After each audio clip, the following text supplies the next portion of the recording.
आदाब। Straight line में आपका स्वागत है। सैंड माफिया, माइनिंग माफिया, आप जिस भी डिस्ट्रिक्ट में आप जाएंगे, कहीं ना कहीं इनका जो एक नेटवर्क है बहुत स्ट्रांग होता है और उनके खिलाफ लड़ना और उसके बाद लड़ के जीतना ये बहुत कम जगहों पे मुनासिब हुआ है। तो अभी हम डोडा में हैं और डोडा में बहुत सारे जो क्रशर्स हैं वो लगे हुए हैं, सालों से लगे हुए हैं, आज के नहीं हैं। बहुत पुराने पुराने क्रशर्स हैं जो पूरे डोडा को फीड करते हैं, भद्रवा को फीड करते हैं। वहाँ पे कहीं मकान बना रहे हों या कहीं पे कोई रोड बन रही हो, पुल बन रहा हो, इन सब जगहों के लिए, इन सब चीज़ों के लिए, डेवलपमेंट ऑफ वर्क्स के लिए ये क्रशर एक बैकबोन है। अगर इन सब क्रशर्स को बंद भी किया जाए तो शायद एडमिनिस्ट्रेशन के जो काम होते हैं वो चले ना। लेकिन क्या इन सब को लीगलाइज करने के लिए गवर्नमेंट ने कोई स्टेप उठाया है, या गवर्नमेंट चिंतित है कि अगर इन क्रशर्स को हम अल्टरनेट जगह पे कहीं पे लगाएं तो वो कौन सी जगहें हैं? एडमिनिस्ट्रेशन ये कर सकती है। और ख़ास तौर पे जिन जगहों पे अभी ये क्रशर्स हैं उन जगहों को कितना नुकसान हो रहा है और क्या उनकी लीगैलिटी जो है वो कहीं ना कहीं जो है वो कॉम्प्रोमाइज़ हो रही है। इन सब सवालों के जवाब के लिए हमारे पास आज जो हैं पंचायत बबोर के सरपंच जो अभी इस माफिया के ख़िलाफ़ लड़ रहे हैं और इस माफिया के ख़िलाफ़ उनने जंग का आगाज़ कर लिया है। और उस जंग के आगाज़ में इनको कितनी दिक्कतें आ रही हैं और किस तरीके से काम किया जा रहा है इस माइनिंग माफिया के अगेंस्ट, तो इनसे हम बात करते हैं। सिद्दीक जी, आपका जो है स्ट्रेट लाइन में स्वागत है। जनाब शुक्रिया आपका। सिद्दीक जी, सबसे पहले आप मुझे बताएं कि ये क्रशर्स कब से हैं? बबोर के नीचे जो ये 3 क्रशर्स हैं, उसके अलावा गठ के नीचे 2 क्रशर्स हैं, टोटल ये 17 क्रशर हैं आपके डोडा में। और उसमें से 16 क्रशर जो है टोटल इलीगल है, जो नया एसआरओ आया था, और उसके बाद एनजीटी की गाइडलाइन का भी ये उल्लंघन करते हैं। तो ये 17 क्रशर्स में 16 क्रशर इलीगल है, 1 लीगल क्रशर है। 16 क्रशरों में जो ये 3 क्रशर जो बिल्कुल बबोर के नीचे लोकेटेड है, ये कब से ऑपरेशनल है? ये तकरीबन पिछले 12 सालों से वहाँ पे इस वक्त चल रहे हैं। और पिछले 12 सालों से किन किन मुश्किलात का लोगों को सामना करना पड़ रहा है वो ऊपर वाला ही बेहतर जानता है। लोगों ने कई बार दरख्वास्तें दी ज़िला इंतज़ामिया से, क्योंकि गरीब लोग हैं। गरीब लोग तो ज़्यादा से ज़्यादा गांव से लेके शहर तक आएंगे और ज़िला इंतज़ामिया तक जाएंगे, चाहे वो तहसील ऑफिसर हो या डिस्ट्रिक्ट ऑफिसर हों या हमारे एसीआर साहब हों, तो उन तक जाते थे और दरख्वास्तें देते थे कि फ़लाँ शख्स या फ़लाँ जो क्रशर मालिक है वो वहाँ पे हमारी ज़मीन काट रहा है। क्योंकि एक तो मैं आपको ये बोलूँगा कि उस दौरान में जब ये क्रशर लगा था वहाँ पे, तो हमारे जो वहाँ के लोग थे उतने पढ़े लिखे लोग नहीं थे। उन्होंने और उन लोगों को शायद ये वहाँ पे उस वक्त बोला था कि यहाँ पे हम कोई इंडस्ट्रीज लगाएंगे या कोई कुछ लगाएंगे तो ताकि आपके बच्चों का रोज़गार वहाँ पे मिलेगा। तो क्योंकि लोगों को उतना इल्म नहीं था और लोगों को ये भी पता नहीं था कि जब ये क्रशर लगेगा तो हमारी ये जो ज़रख़ेज़ ज़मीन है जहाँ पे धान की काश्त होती थी, जिस ज़मीन में अखरोट के दरख्त लगे थे, जिस ज़मीन में सेब के दरख्त लगे थे, या लोगों का वो जो माल मवेशियों का जो पत्ते वगैरह थे, इनको भी नुकसान होगा। लेकिन और सबसे अहम जो वहाँ से हम एक वक्त था कि दरिया के किनारे लकड़ी पकड़ने जाते थे और उसी रास्ते से हम हिंदू भाई जो हमारे वहाँ पे थे उनको जब उनका अंतिम संस्कार करना होता है तो उसी रास्ते से हम उनको ले जाते थे। वहाँ पे शमशान घाट का रास्ता भी था। तो कई बार शायद वहाँ उस टाइम उन लोगों को वो अकल नहीं थी, वो समझ नहीं थी, वो बोझ नहीं थी। लेकिन जब हम थोड़े से जवान हो गए, क्योंकि अभी तो हमारी उतनी उम्र नहीं है, हम भी बाहर ही होते थे, जम्मू होते थे, कहीं घर से बाहर ही होते थे। जब हमने वहाँ पे वो देखा कि यार वो तो पूरी ज़मीन काट रहे हैं और लोग हमें ताना दे रहे हैं कि आप कुछ नहीं करते हैं, ये तो एक वक्त एक होगा कि बबोर गाँव का नक्शा जो है इस मैप से ख़त्म हो जाएगा, क्योंकि पूरा प्लान हो जाएगा। तो फिर हमने बहुत सारी अप्रोचें की, हम हाई कोर्ट तक गए। यहाँ पे हमारे एक वकील भाई थे, हमने उससे सलाह मशवरा लिया और हाई कोर्ट में भी बज़रिए उनके ही पीआईएल लगवाई। तो बीच में तो क्रशर बंद रहे थे 2-3 अरसा, 2-3 महीने, शायद 2-3 महीना हम वो क्रशर बंद भी रहे थे, लेकिन उसके बाद भी वो क्रशर चलने शुरू हो गए। तो जब हमने देखा कि ये हद से ज़्यादा बढ़ रहे हैं, तो हमने कई बार ज़िला इंतज़ामिया को यहाँ पे मुतला किया कि ये हमारी ज़मीनें काट रहे हैं, और आपको मेरी पंचायत या बबोर गांव जो है उसमें आपको कोई गेजेटेड ऑफिसर नहीं मिलेगा। सारे बेचारे, अगर कोई सा बड़ा मुलाजिम है वो है चपरासी, तो बाकी तो सारे ज़मींदारी पर निर्भर थे। तो जब उनका वो ज़मींदारी का सिस्टम भी ख़त्म हो गया, तो लोग मजबूर हो गए घर छोड़ने पे, कहीं लद्दाख जाने लगे, कहीं शिमला जाने लगे, कहीं डोडा काम आने करने लगे। तो हमने लोगों को कहा कि आप बैठो, हम एक सलाह मशवरा करेंगे, हम एक कमेटी बनाएंगे ताकि जो इनके ख़िलाफ़ लड़ सके। तो कोशिश हमने की, जब हम हाई कोर्ट में गए, हाई कोर्ट से भी आर्डर निकाला इनको बंद करवाने के लिए, हमने RTI दर्ज की, हम रिकॉर्ड लाया कि ये जो बाकी क्रशों की मैं बात फ़िलहाल नहीं करूँगा, मैं फ़िलहाल अपने ये जो हमारे बबोर के नीचे 3 थे उनके लिए हमने बहुत कोशिश की। आपको नहीं लगता है कि ठीक है, बबोर तो है, ये जो चीज़ इलीगल है वो इलीगल है, वो घाट के नीचे भी जो आपके 2 क्रशर है या कहीं पे भी क्रशर है, अगर आपके 3 क्रशरों के ऊपर एक्शन होगा तो सब पे एक्शन होना चाहिए। नहीं, वो तो जब वो जो कहते हैं कि जब सुराख को थोड़ा सा वो अंदर जाने के लिए वो थोड़ा सा वो नुक्ता बन जाएगा, फिर तो इंसान तो पूरा का पूरा अंदर घुस जाता है। तो हमने सोचा पहले हम थोड़ा सा वो सुराख थोड़ा सा बना लें। तो क्या हुआ कि हम दिन रात वहाँ पे जाने लगे और उनसे बात की, कम से कम कि आप हमें कागज़ दिखाओ अगर आपके क्रशर, वो कहने लगे हमारे पास परमिशन है। और यही बात कुछ दिन पहले भी मुझे वहाँ उनसे हुई, उनने बोला कि जनाब ये तो हमारा लीगल सारा है। मैंने उनको बोला कि आप हमें कागज़ दिखाओ। इस वक्त जो सरकार ने एक और कानून निकाला कि पंचायत कोरम जो है, आपको वो माइनिंग के, वो आपने तो पढ़ा होगा, लेकिन हमने तो आज तक तो किसी को वहाँ पे तो NOC दी ही नहीं है कि आप वहाँ पे पत्थर निकालो या और कुछ करो। तो इसी असना में हमने बहुत सारी कोशिश की और DC साहब को भी अप्रोच किया। तो DC साहब तो अब आज भी हमारा एक जत्था आया था 200-300 बंदों का, लेकिन बदकिस्मती ये है कि हमारा DC साहब हम लोगों से मिलने के लिए राज़ी नहीं था, वो वहाँ पे नहीं आया। वहाँ पे ACR साहब आए, ADC साहब आए, लेकिन DC साहब कभी ऊपर कभी नीचे, कभी यहाँ कभी वहाँ चलने लगे।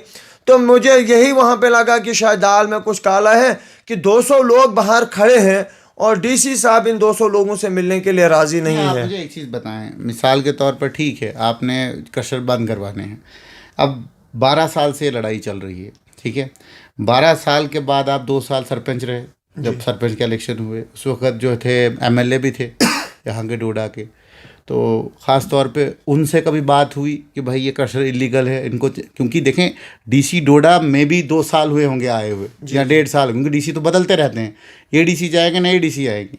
इससे पहले भी जो DC थे उन्होंने क्या काम किया, उनके पास जब आप जैसे सिमरनदीप जी थे या कोई और थे, जितने भी आए यहाँ DC डिप्टी कमिश्नर्स, क्या उनके पास आप गए, क्या आपको लगता है कोई पॉलिटिकल इन्वॉल्वमेंट भी है, कहीं ना कहीं पॉलिटिकल नेक्सस भी इसमें काम करता है? आपका सवाल बजा है। मैं सरपंची से पहले भी मेरे पास पूरे डॉक्यूमेंट्स हैं। मैंने सरपंची से पहले भी हमने एक रेजोल्यूशन गांव की तरफ से पास किया था, जिसमें हमने मंदिर कमेटी, मस्जिद कमेटी और गांव की जो भी कमेटी होती है उसको इन्वॉल्व किया था, और गांव का एक जत्था बनाया था 8-9 नौजवानों का कि वो उसके लिए फ़ाइट करेंगे ताकि ये जो नीचे माफिया ये ख़त्म हो जाएगा। उसके बाद मुतल्लिका जो हमारा MLA उस टाइम शक्तिराज परिहार जी थे, मैं बजाते खुद शक्ति साहब के पास 2 बार गया हूँ। मैंने बोला शक्ति परिहार जी कि आप ये जो हमारा नीचे क्रशर जो लगे हैं ये बिल्कुल इलीगल हैं और बिल्कुल गलत तरीके हैं, और कम से कम अगर आप चाहते हैं कि ये 900 या 1000 वोट आपको अगले साल और मिले तो आप इनको बंद करवाओ, वरना आप उम्मीद ये नहीं रखना कि ये 900 या 1000 आदमी बाद में ज़िंदा बचेंगे, क्योंकि वो जो कहते हैं कि बाटा जैसा पत्थर है, वो तो रोज़ बरोज़ चलता रहता है। क्यों, कहीं भूचाल आएगा, कहीं कुछ आएगा तो वो ज़मीन खिसकती जाएगी। हम रात घरों में सोए होंगे तो सुबह पहुँचे होंगे चिनाब में तो पता नहीं कहाँ होंगे। तो मैंने उनको इस हिसाब से भी समझाया। और दूसरा मैंने ये उनको बोला कि मरना आपने भी है और मरना हमने भी है, अंतिम संस्कार आपका भी होना है और हमारा भी होना है। आप कम से कम वो रास्ता जो है उस रास्ते को भी मद्देनज़र रखो, वो जो वहाँ का रास्ता ख़राब हुआ है। तो उस वक्त उन्होंने बोला था, हाँ जनाब मैं कोशिश करूँगा कि अपनी फ़ंड से आपको 4-5 लाख उस रास्ते को बनाने के लिए देंगे। और उसमें गवाह जो मेरा यहाँ का था, वो यहाँ का वार्ड मेंबर डोडा का ही वार्ड नंबर 17 का वो भगत जी हैं, उनके सामने ये बात मैंने उनसे कही मुझे थी। समझ नहीं आई। उन्होंने कहा क्रशर नहीं हम बंद करवाएंगे, हम जो है 4-5 लाख रुपए आपको दे देंगे रास्ते के लिए उन्होंने ये कहा था। तो क्रशर क्यों नहीं? देखो ना कहीं आपको लगता है कि कोई ना कोई पॉलिटिकल इन्वॉल्वमेंट है, कहीं ना कहीं इनका नेक्सस है माइनिंग का पॉलिटिक्स के साथ। अगर पॉलिटिकल अप्रोच इन क्रशर वालों के पीछे नहीं होती तो अभी तक यहाँ का क्रशर, ये जो लैंड माफिया है वो बंद हुआ होगा। आप कह रहे शक्तिराज परिहार का कहीं ना कहीं हाथ इसमें है? नहीं, आप कहते हैं कि शक्तिराज परिहार का हाथ, उसका तो MS शिवा स्टोन क्रशर वहाँ पे है। अगर उसका हाथ नहीं होगा तो और क्या हो सकता है? क्योंकि अब मैं कहीं पे 2 करोड़ की चीज़ लगाऊंगा, बाद में तो मैंने उस 2 करोड़ की तो केयर करनी है। मैं तो कहीं बहला फुसला के इधर उधर करके तो टाल मटोल करके तो वहाँ पे जो जवाब देता रहूँगा। तो मसला ये है कि उसका भी है, उसके अलावा वहाँ पे MS बटसन का भी है, बाद में पता नहीं तीसरा किसका, इंद्राबी का, वो तो रिसेंटली लगा है वहाँ पे, उनका भी है। बाद में आप आगे आ जाएंगे, हमारे यहाँ पे घाट के नीचे 2 क्रशर नए लगे हैं। और वहाँ पे तो जब इंसान पार से देखता है वो तो वहाँ पे पूरा इंडस्ट्रियल एरिया दिखता है। और वक्त एक होगा कि वहाँ पे भी ऊपर कब्रिस्तान है, वो भी नीचे आ जाएंगे।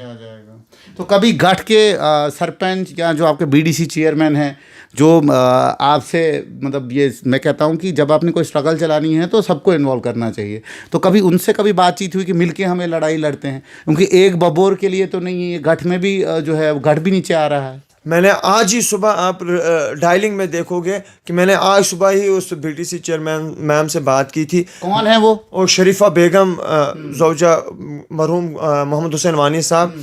तो मैंने आज सुबह ही उनसे बात की थी, मैम ऐसे ऐसे मसला है। तो उन्होंने बोला कि मैं जम्मू में हूँ, अगर मेरी हेल्प की कहीं ज़रूरत होगी, मेरे लेटर पैड की कहीं ज़रूरत होगी तो मैं देने के लिए तैयार हूँ। BDC चेयरमैन क्या अपना इलाका छोड़ के बाहर जा सकती है? ये सवाल है मेरा। नहीं, अगर उन्होंने बोला कि मुझे कोई पर्सनल काम है तो इसलिए वो जम्मू गई हैं। तो आप BDC चेयरमैन आपने बनाया, जिसको बनाया है, अभी इतना बड़ा जो है, अभी सानेहा आपके साथ हुआ, आप जब जहाँ पे भी गए थे रात को आपके पास ऊपर हमला किया गया, क्या BDC चेयरमैन को यहाँ पे इस वक्त नहीं आपके साथ खड़ा होना चाहिए? मैं तो यही कहूँगा कि उनको तो मेरे साथ खड़े होना चाहिए था। अलबत्ता फ़ोन पे उन्होंने मुझे बोला कि जहां आप चलोगे हम आपके साथ अगर आप, मुझे लगता है कि शक्तिराज परिहार को भी आप फ़ोन करते, वो भी यही कहते हैं कि आपको मेरे लेटर पैड की ज़रूरत है, मैं भेज देता हूँ ना। शायद ज़बानी तो वो भी कहते हैं, ज़बानी वो भी कहते हैं ना, ये सवाल है। तो आने वाले वक्त में ख़ास तौर पे जब आपने ये सारा कुछ किया, 2 साल तक आप सरपंच, अभी 2 साल जो इलेक्शन पूछे हुए, तो सरपंच के लेवल पे आपका पावर थी कि ग्राम सभा में आप इसको रेजोल्यूशन पारित करते, वो रेजोल्यूशन आप कोर्ट में कंटेम्प्ट लगाते या DC डोडा को भी दे देते, क्योंकि DC डोडा मुझे लगता है कि आने वाले वक्त में फिर ये बदलेंगे, नए DC आ जाएंगे, तो एडमिनिस्ट्रेशन को ब्लेम करना एक अलग चीज़ है। लेकिन कहीं ना कहीं आपको नहीं लगता कि कानून को, जो लॉ एंड ऑर्डर को ग्राउंड पे एनफोर्स करने के लिए पुलिस का अमला बहुत इंपॉर्टेंट होता है?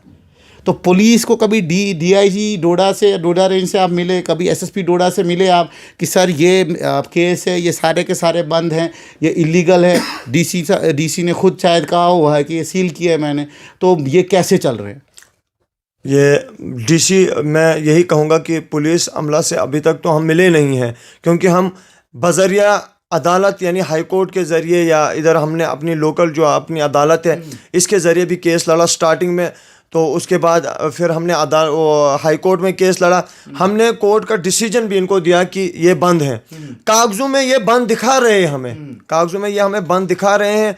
अलबत्ता दिन को कम ही क्रशर लगते हैं और ये पूरी नाइट चलते रहते हैं। उसके अलावा मैंने एक सवाल किया था वहाँ पे अपने जो हमारे इंतज़ामिया, मैंने बोला अगर आप ये रात को चलते हैं तो आपको वहाँ पे कोई चौकी रखनी चाहिए, कम से कम रात को भी बंद रहें। इधर से तो आप कहते हैं कि हाँ हमारे पास ऑर्डर है कि हमने ये सीज़ किए हैं, उधर से आप कहते हैं कि हाँ हम क्या करेंगे, वो कैसे चलते हैं, हम कहाँ उधर पहरे देंगे। दूसरी बात मैं आपको बोल रहा हूँ कि आप मास FIR क्यों नहीं लगाते हैं? जो जैसे गाँव वाले जितने भी हैं, सबकी ज़मीनें हैं, वहाँ सबकी ज़मीनें डूब सकती हैं, सब क्यों नहीं FIR लगा देते हैं इनके खिलाफ? एडमिनिस्ट्रेशन खुद ब खुद काम करेगी फिर।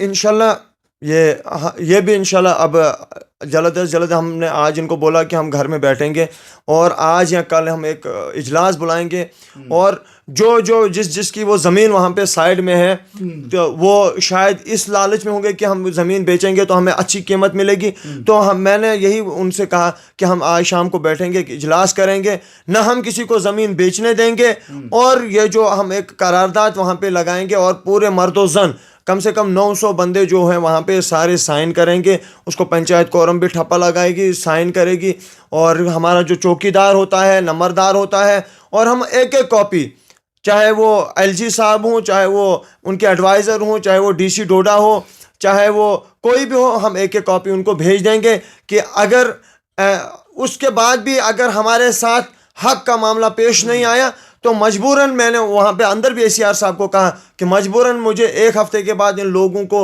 रोकना मेरे बस का काम नहीं है कि ये वहाँ पे जाएंगे और मशीनरीज आपकी जला देंगे। ऐसा नहीं आपको लगता है कि वायलेंट प्रोटेस्ट से अच्छा है कि आप जुडिशरी का दरवाज़ा दोबारा खटखटाए, जज यहाँ जो अभी डोडा के हैं वहाँ पे जाके कंटेम्प्ट लगाएं, मास एफआईआर लगाएं। मास एफआईआर लगाने से क्या होगा कि पुलिस के अमले के ऊपर, क्योंकि ये सारा का सारा जो है पुलिस जब तक एनफोर्स नहीं करेगी लॉ एंड ऑर्डर, क्योंकि लॉ बनाने का काम तो बेशक कोर्ट का है या पार्लियामेंट का है, कानून जब बनता है उसको ग्राउंड पे लागू करने के लिए सब पुलिस अमले का काम होता है। तो कहीं ना कहीं आपको नहीं लगता है कि आपको अभी, क्योंकि आप वायलेंट अगर जाएंगे तो शायद ये स्ट्रगल आपकी फेल हो सकती है, रादर देन आप अगर टेक्निकल और लीगल बैटल लड़े, वो अच्छी बात है। अब अभी तक तो फ़िलहाल हमने हाई कोर्ट में तो हम लड़े लीगली तरीके से, वो तो हमारे पास फाइल्स भी पड़ी है, पूरे डॉक्यूमेंट्स पड़े हैं, जजमेंट भी उधर हाई कोर्ट का पड़ा है। उसके बाद आज हम और लीगली तरीके से कोई वायलेट नहीं किया, कोई शोर नहीं, कोई शराबा नहीं। डीसी साहब के दरवाजे के बाहर बैठे, वहाँ पे आए, उधर बात की। आज भी हमने बिल्कुल यानी उसको क्या कहते हैं, पुरअमन तरीके से आज भी हम आए और पुरअमन तरीके से ही हम भी चाहते हैं कि हम किसी शोर शराबा ना करें। हम बिल्कुल हम अमन पसंद लोग हैं और हमें अमन का दर्स देना चाहिए और हम अमन के पसंदीदा भी हैं। तो अगर कहीं पे मैं यही कहूँगा कि अगर अमन से काम न ले कोई शख्स लेगा तो वहाँ पे तो फिर उंगली को टेढ़ा करना ही पड़ता है। रहा सवाल पुलिस अमले का, मैंने तो परसों पुलिस अमले का कारनामा देख लिया, क्योंकि मैं तो यही कहूँगा कि अगर हमारे साथ पुलिस अमला था तो हमारे ऊपर हमला ही नहीं होता। कहीं मैं ये भी कहूँगा कि ये जो हमारा प्रशासन है, हमारा जो पुलिस अमला है, तो कहीं ना कहीं अगर हो सके तो इनको भी ऊपर से प्रेशर होता है, क्योंकि जिनके ये क्रशर्स हैं उनकी अप्रोच जो है होम मिनिस्ट्री तक है, उनकी अप्रोच जो है दिल्ली तक है, उनकी अप्रोच जो है श्रीनगर तक है।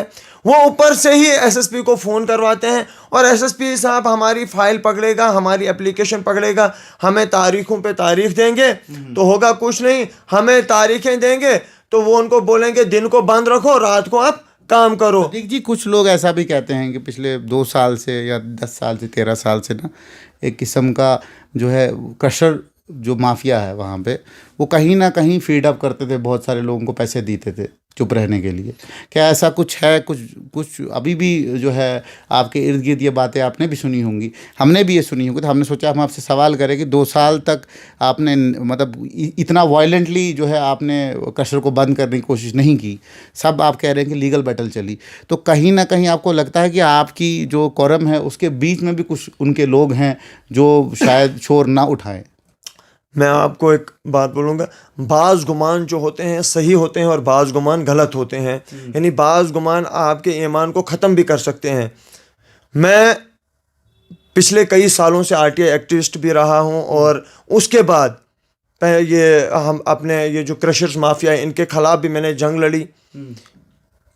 मैंने आज तक, अलबत्ता उन्होंने भी बोला होगा कहीं ना कहीं किसी ने कि आओ सलाह मशवरा करें, और मैं किसी के पास ये सलाह मशवरे के हिसाब से नहीं गया। मुझे किसी शख्स ने एक बार जम्मू में फ़ोन किया था कि आप कहाँ हो, मैंने बोला मैं फ़लाँ जगह हूँ, तो उसने बोला कि थोड़ी सी आपसे बात करनी थी, क्योंकि उस टाइम मैं हाई कोर्ट में वकील के साथ होता था, तो उन्होंने बोला आपसे बात करनी थी क्रशर्स के मुतालिक। वो ब्लेज साइड के बंदे थे। मैंने बोला भाईजान मुझसे क्या बात करनी है आपने, अगर आपने बात करनी है आप बंद करो, और मैं आपको इस वसूख के साथ कहूँगा कि मेरी पंचायत में यानी बबोर पंचायत के लोग या मेरी कौरम के लोग, मैं कहता हूं कि अगर किसी ने क्रशर्स के यानी नाम पे या वहां पे उस ज़मीन के नाम पे किसी ने भी 1 रुपया पकड़ा होगा, तो मैं कहता हूं, यही अल्लाह से दुआ करता हूं कि उनको ऐसी बीमारियां नाजिल हों कि उन पे वो कोई उनका इलाज ही ना बने। मेरी यही दिली तमन्ना भी है, क्योंकि अपनी माँ का सौदा करना, अपनी उस ज़मीन का सौदा करना, फिर तो मैं यही कहूँगा कि अपनी माँ से जिना करने से बदतर है। तो कहीं ना कहीं जो है आप इससे हताशित हैं, कहीं ना कहीं आप इससे नाराज़ हैं। आपको नहीं लगता है कि कुछ मतलब जैसे क्योंकि इससे जितने भी क्रशर्स हैं ये फीड अप करते हैं पूरे डोडा भद्रवा इन सब इलाकों को, इन सब जो भी कंस्ट्रक्शन वर्क है, वो पुल हो, वो रास्ते में लुक डालनी हो, वो केंकरा डालना हो, कुछ भी करना हो, तो इन्हीं क्रशर से फीड अप होता है ये सारा कुछ, होता है कि नहीं होता है? तो आपको भी नहीं लगता है कि भाई आपकी शायद पर्सनल रंजिश इनसे नहीं है, आप सिर्फ ये कह रहे हैं इन क्रशर्स को डिसलोकेट किया जाए, एक जगह से उस जगह पे लगाया जाए जिस जगह पे ज़मीनों का कोई नुकसान ना हो और जिस जगह पे गवर्नमेंट प्रॉपर रूलिंग से उनको लीगलाइज करे? हम तो शुरू से ही यही कह रहे हैं कि अगर कानून आपको इस चीज़ की इजाज़त देता है तो आप चला लो। मतलब कि अगर कहीं आप माइनिंग कर रहे हो तो उसके लिए भी कानून है कि किस तहत, कौन से ज़ाब्ते के तहत आपने कितनी कटाई करनी है, कितने पीछे जाना है, कितना आगे आना है, दरिया से आप कितना दूर होना है, आपने स्कूल से कितना दूर होना है, मदरसे से कितना दूर होना है। अब इसी थोड़ा सा मैं आपको एक मज़े की बात और बोलूँगा, जहाँ पे हमारे 2 क्रशर्स लगे हैं वहाँ पे ऊपर मेडिकल कॉलेज हैं, साथ में ब्लॉक ऑफिस है, जोनल ऑफिस हैं, 3 स्कूल हैं। तो यहीं पे तो इंसान ये सोचता है कि शायद हमारा जो इंतज़ामिया है, चाहे वो पुलिस प्रशासन हो, चाहे वो एडमिनिस्ट्रेशन हो, चाहे वो MLAs हों, चाहे वो MPs हों, वो तो उसके साथ मिले हुए हैं, उन लोगों के साथ मिले हुए हैं। हर जगह पे यही हाल आप देखेंगे। कहीं ना कहीं यहाँ पे मैं आपको कराड़ा की वो बात बोलूँगा, वहाँ पे सेरिकल्चर वालों की नर्सरी लगी है। उस नर्सरी के बीचों बीच, मतलब कि एक जगह पे सेरिकल्चर्स की नर्सरी लगी है, उसके बीचों बीच वहाँ पे उन्होंने वो क्रशर्स लगाया है। लेकिन वो क्रशर तो लीगल है, उसको तो कागज़ है प्रॉपर, वो वही एक क्रशर आपका लीगल है डोडा में। वो कागज़ भी हमारे पास मौजूद हैं। लेकिन अब देखना यह है कि उन्होंने वो कागज़ कैसे लीगल्स बनाए हैं, या वो नर्सरी कब लगी है, या तो वहाँ पे नर्सरी वालों का फॉल्ट है या क्रशर वाले का फॉल्ट है। आपने खुद वहाँ पे देखा होगा जब आप कहीं कश्तवाड़ के रास्ते से जाएंगे तो, लेकिन वो नीचे की तरफ है, सड़क के नीचे की तरफ है, साथ में ही वो तो 50 फुट भी नहीं है दरिया के साथ में, और साथ में आपको वहाँ पे एक वो शहतूत की नर्सरी मिलेगी। एक तरफ से सरकार हमें ये कहती है कि जंगल लगाओ, पेड़ लगाओ, ये करो, वो हमारी नर्सरियाँ उजाड़ी गई, क्योंकि जहाँ पे भी नर्सरी थी वहाँ पे लैंड माफिया या वो जो सैंड माफिया हो, वो तो वहाँ पे वो पत्थर निकाल रहे हैं, तो दरख्त कहाँ लगेंगे। तो मैं यही कहूँगा कि अगर सरकार हमारी जो मौजूदा दौर में यहाँ पे LG साहब हैं या कोई है, आपके माध्यम से मैं उनको यही मैसेज करूँगा कि खुदारा गरीब लोगों के ऊपर रहम करो।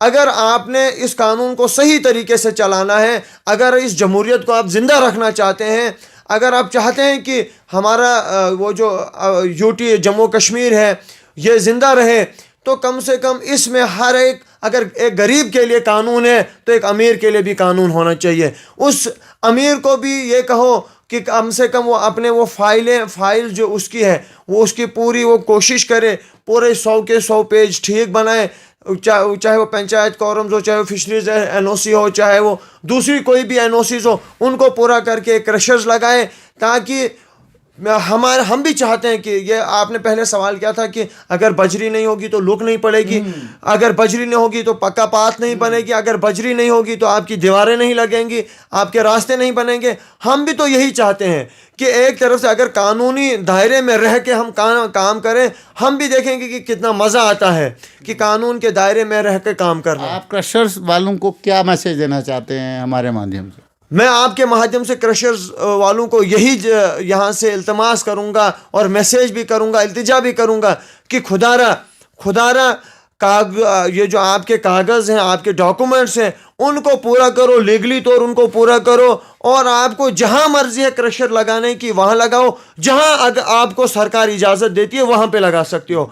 ये नहीं कि कहीं आप ऊपर से बस्ती है नीचे से लगाओ, कहीं आपका चश्मा है वहां लगाओ, कहीं आपकी नर्सरी है वहां लगाओ, कहीं आपके स्कूल्स हैं, कहीं आपका मेडिकल कॉलेज हो, कहीं आपके या कोई दरिया हो तो उसके साथ लगाओ। ऐसा मत करो, क्योंकि मैं तो आखिरी मैसेज यही उनको कहूँगा कि जिस लोगों के लिए आप ये दौलत इकट्ठा कर रहे हैं, हिसाब कल आपने देना है खुदा के सामने। आप तो करोड़ों रुपए यहाँ पे इकट्ठा करोगे, कहीं चोरी करके, कहीं डाका डाल के, कहीं किसी का हक मार के। कल उन बच्चों, जिन बच्चों के लिए आप ये जमा कर रहे हैं, वो बच्चे कल आपको बोलेंगे मैं इस बंदे को जानता नहीं हूँ। एक और सवाल था कि जितने चिंतित आप हैं बबोर को लेके, क्या गढ़ के लोग भी उतने चिंतित हैं? गढ़ के जो सरपंच है वो भी इतने चिंतित हैं? मैंने तो घाट में तो मेरा गुजर बसर होता रहता है, घाट में दुकानों पे बैठता हूँ, चलता रहता हूँ। मैंने आज तक घाट के लोगों को ये बोलते नहीं सुना है कि ये गलत लगे हैं। हत्ता यहाँ तक कि मैं आपको, अगर आप फाइलें देखना चाहते हो कि बबोर के क्रशर्स जो लगे हैं या जो घाट के क्रशर्स लगे हैं, वहाँ पे घाट की आवाम ने रेजोल्यूशन दिया है कि हमें इनसे कोई वास्ता नहीं है, चाहे वो मंदिर कमेटी हो, चाहे वो मस्जिद कमेटी हो, चाहे वो ब्लॉक ऑफिस हो, चाहे वो स्कूल हो, चाहे वो कहीं ना कहीं घाट के लोगों ने एनओसी दी है क्रशर लगाने के। वो तो उन्होंने दी है। मेरे पास तो प्रूफ है, मेरे पास पूरा सबूत है कि उन्होंने दी है।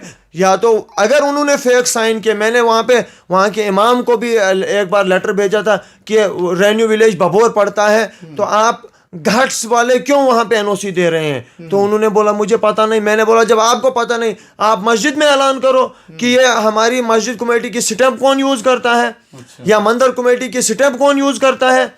तो मैं यही कहूँगा कि हर एक को चाहिए कि अगर एक अच्छा शहरी होने के नाते, एक अच्छा इंसान होने के नाते, मैं यही कहूँगा कि जो दिन निकलेगा अच्छे तरीके से निकालो और हलाल कमाई से निकालो, ताकि हमारे बच्चे जो हैं हलाल के भी आगे चलें, और कहीं वो हराम की गज़ा से वो बाद में वो हराम के ही निकलते हैं। तो उनका नतीजा ये होता है कि वो ना बाप के रहते हैं ना माँ के रहते हैं, और ऐसी औलाद पैदा होती है जो कल माँ बाप को आगे से मार देते हैं। तो ये थे सदीक जी, बहुत ही दुखद हैं ये, हताशित हैं ख़ास तौर पे क्रशर्स जो यहाँ पे अभी लगे हुए हैं। और हम भी स्ट्रेट लाइन के माध्यम से जो है आप तक ये खबर पहुँचा रहे हैं कि यहाँ पे 17 क्रशर्स टोटल हैं पूरे डोडा डिस्ट्रिक्ट में, इसमें 16 इलीगल हैं जो बाज़ाब्ता कोर्ट के कागजात बताते हैं। और जो एनडीटी के गाइडलाइंस भी जो है उनका भी उल्लंघन प्रॉपर तरीके से, और उसके बाद जो SRO government of Jammu Kashmir ने निकाला था वो उस एसआरओ के तहत भी वो सारे इलीगल हैं। तो उनको लीगलाइज़ किया जाए तरीके से, उसके बाद गवर्नमेंट इसके ऊपर संज्ञान ले, क्योंकि ये क्रशर्स को अगर बंद भी किया जाता है, किसी भी तरीके से अगर बंद किया जाता है, तो इससे बहुत सारा डेवलपमेंटल वर्क भी रुक जाता है। तो उसको किस तरीके से गवर्नमेंट टैकल करेगी, और ख़ास तौर पे इन क्रशर्स को लीगलाइज कैसे करेगी, डिसलोकेट कैसे करेगी? क्योंकि कुछ इलाके ऐसे हैं जहाँ पे जो मिनरल एक्सट्रैक्शन है वो पेस से भी ज़्यादा हो रही है। तो आने वाले वक्त में कोई ऐसा हादसा ना गुजर जाए कि एडमिनिस्ट्रेशन को फिर जो है रोना पड़े कि भाई काश ये ना किया होता तो ये ना हुआ होता। तो इसलिए इन माइनिंग जो जितने भी ये अभी क्रशर्स हैं, जो मालकान हैं इसके, उनको भी इस बारे में सोचना चाहिए कि अगर कहीं पे इनने अभी 12 साल काम किया है तो उसको डिसलोकेट करके किसी और जगह पे काम शुरू किया जाए, गवर्नमेंट खुद उनको अलॉट करे। Because geology and mining department का काम है कि इसको अलॉट करना, जगह को अलॉट करना, नई जगह देना जहाँ पे वो क्रशर लगाए और उससे कोई भी एनवायरनमेंट को नुकसान ना हो, उससे कोई भी एनजीटी की गाइडलाइन का उल्लंघन ना हो।